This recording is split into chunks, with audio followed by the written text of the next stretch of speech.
Of course, yeah, we've already shared it with the clerk, the senators. So the senators should have access to that. It's not a secret document. We so yes, they will be able to have that and debate it.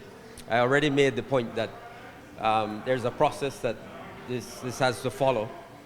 We sign the agreement, but it has to be ratified by the Senate, so there will have to be it will have to be tabled at the Senate. We've already sent it over to the Senate.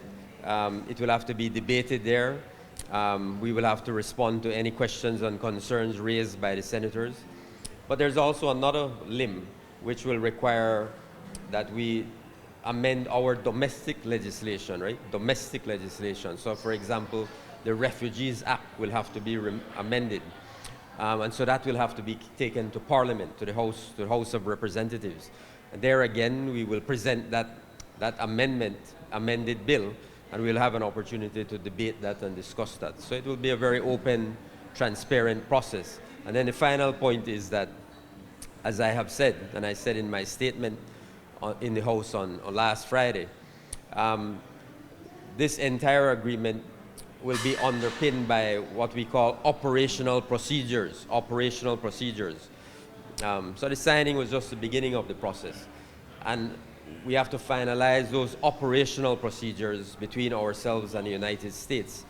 And only when we have finalized that, when it has been ratified, when we have done the domestic legislation, and we have finalized and agreed upon the operational procedures, only then will the agreement take effect. So those steps have to be followed, and all of those steps will be very open and transparent. As I have already said, Belize's position is very clear. We have, a statement of principles that govern our position as it relates to the operational procedures, which means that we will determine which countries of origin these people will come from. In our case, it will be people from Central America and the Caribbean. In Central America, with the exception of Guatemala, for obvious reasons. And then we will place a cap on the number of people who will be able to be transferred to Belize. And our position is that that number should not be more than 10 people per annum.